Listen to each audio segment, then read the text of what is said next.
So I put in a wood stove in my house here after I got rid of my oil furnace because there's a chimney that runs up along the back side of the house here, and I just thought it was a shame to not be using that nice chimney. It's got a good stainless steel liner and just in good condition, and it's super cozy having the wood stove. I don't really use it a ton. I've been using it more this year than normal. I cut a bunch of wood. I've got like a couple IBC totes that are full and have dried for like 3 years, so they're really nice. A lot of heat in them. Really good dry burning wood. In case you're curious what species of wood I'm burning, it's primarily maple, but there is some ash and box elder mixed in as well. So I've been using it a lot more. It's really cold out today, like around 0, maybe slightly below 0. So I've been just burning a lot of wood. And it's great. The basement here is super warm. If I feel up in the joist cavities especially, there's like a lot of heat accumulating up along the ceiling. And that does warm the house up by just heating up the floor slowly and increasing the temperature through the floor. But I've got my furnace right here, and I would like to add a return air scoop or intake of some kind on the return side so that I can cycle the fan on the furnace, because the basement's almost too warm right now, and just pull some of that heat from down here up throughout the rest of the house. You can tell by how this ductwork is laid out that it used to be like an old lowboy furnace, so like a really large furnace that the return air and the supply came right off the top of the furnace. That's why this is kind of odd, the way they've got it set up here. I think my dad actually put this return air in probably back when he was like my age, when he replaced the original furnace. And then I replaced that furnace with this Coleman one here. So I made this piece and got that all done there. But I didn't change up anything with the return air. It looks a little bit weird, but it's not really a problem. It works perfectly fine. Pretty common in our area for there to be joist panning. That's what this stuff here is. And there's joist panning directly above where the wood stove is. So I think what I want to do is just come up here, pull out the nails along either side of this, and then make this into a door that I can either take off or just open some of the time. Because like the top 3 feet of air down here is like quite warm from all this heat from the wood stove. So once I get that opened up, I can just set the fan on and it'll pull all that heat upstairs, and it'll heat the rest of the house, and it'll let the basement cool off a little bit, which would be kind of nice. So I think that's what I'm going to work on today. Just I'll measure it up here and get a little game plan for what sort of door system to use. In case you're wondering what the blue tape is for, we've trained our little one to not go into the blue tape area. Hot. Because it's hot. Can you say hot? Say hot. Nice. Little bits of breakfast and it's like breakfast. That's her saying hot. She says hot, and then she waves at it like that. Is hot. Is it hot? So this is the no child's border. So I've come to my parts graveyard just looking for a piece of heavier duty tin. Something that's cross braced like this might actually be kind of nice, but this tin is really thin. It's not very heavy duty stuff, and it wouldn't really have to be necessarily, but this is a cutout from a new furnace, the same as the one that I actually have. I might just use a piece of this. So I only need about 16 by 16, and then I might try riveting a latch on it, because I think that would be kind of fun. And then I'll just like bend some hinges on one side, just kind of messing around. Obviously this is not how I would do it if someone hired me to do it. You could just get like a regular vent with louvers that you open and close, and then just close them when you don't want to pull air from the basement, and open them when you want to pull air from the basement. But I'm going to do this because it sounds more fun and interesting.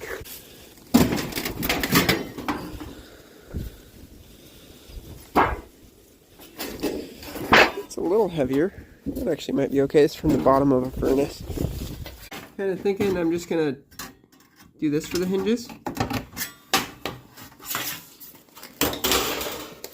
Basically just cut it here. Let me get it started.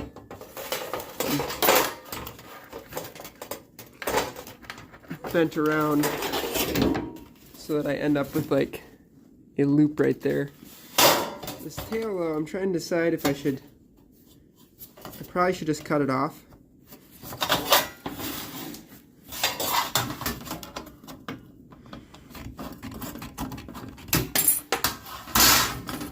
Otherwise it'll hold the door a little bit open.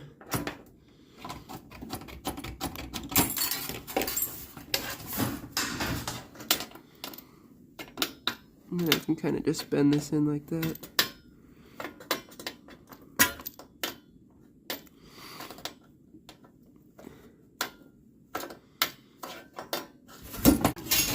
You know what? Probably what I'll do is I'll probably pound a nail into the ceiling and then bend it over so it's really tight to the ceiling. And then I'll just bend this open enough so I can hook it on there. Because it doesn't really have to be that strong. So I think I'll actually do this.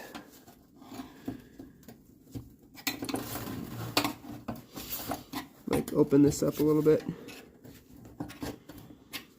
And then after I get the nail on there, I can squeeze it closed a little bit more if it needs to. Oh, and I suppose if that side's up, this extra piece here needs to go away or it will just hit the ceiling. So we'll just take that off right here.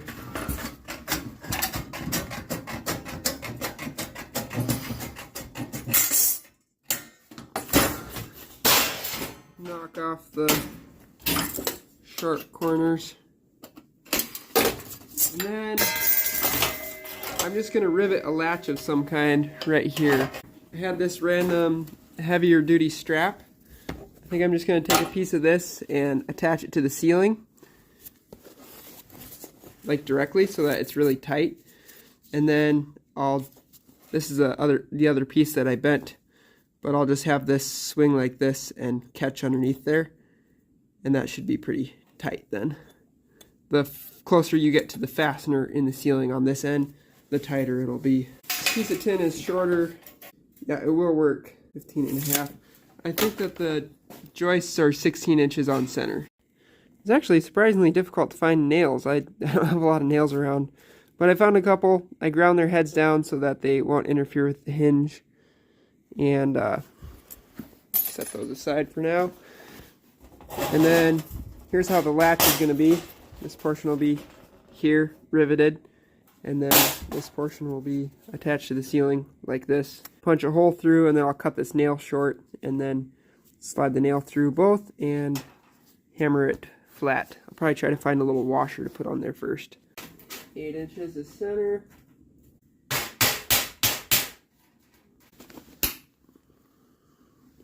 Just like that. And I did find a nice big flat washer. I'm going to put the nail up, or the nail head toward the upside. I have not done a lot of riveting in this fashion, but it just seems like kind of a fun way to attach it. Obviously there's different, probably more practical ways of doing this, but let's just try it out here.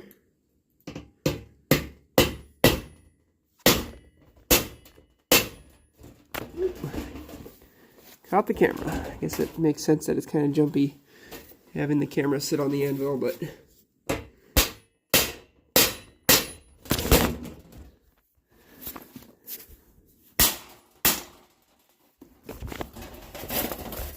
oh wow, that's really tight. I think once I get it worked back and forth a little bit, it shouldn't be so bad. Surprisingly tight though. There we go. I still can't believe how tight that is. There we go. Okay, that feels good. I'm pretty happy with that actually. I might put a touch of oil on it so it doesn't wear so much.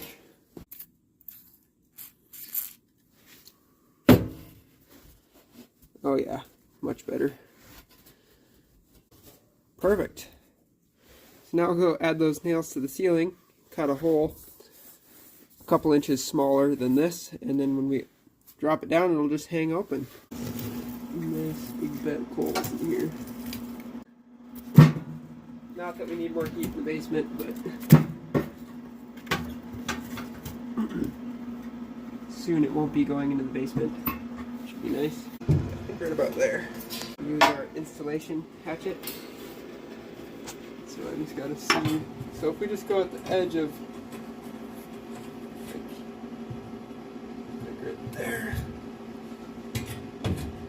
Right here.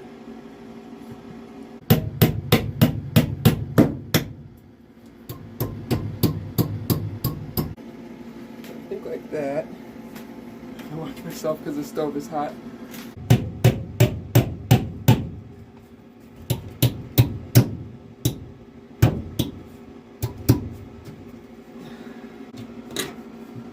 Looks like I went a little tight. I'll have to trim this just a bit. That should work fine once they hook on there.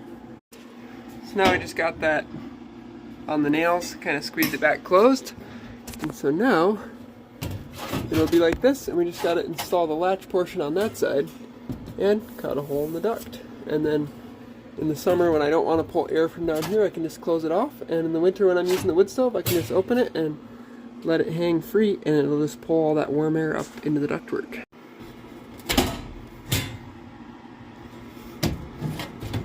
I like that.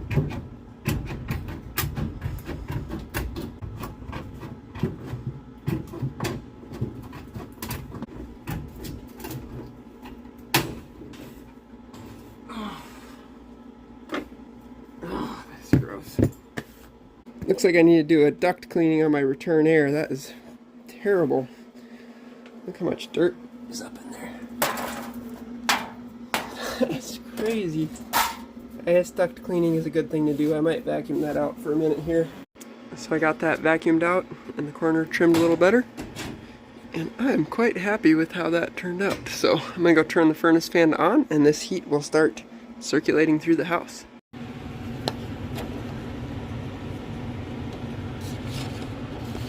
You can see the papers getting sucked up into there. It would probably hold this door shut. Not quite. Oh, well that makes sense because there's a duct at that end, or a vent. But you can see it is actively pulling air in. So it's going to be just pulling the heat, which is exactly what we want. So it's about 6 or 7 degrees right now. You can see the smoke rising up out of the chimney. And we let it run all day with just the fan on. I turned the furnace heat temperature down to 68. And over the course of the day, even with the breeze and stuff, the house actually came up 1 degree in temperature.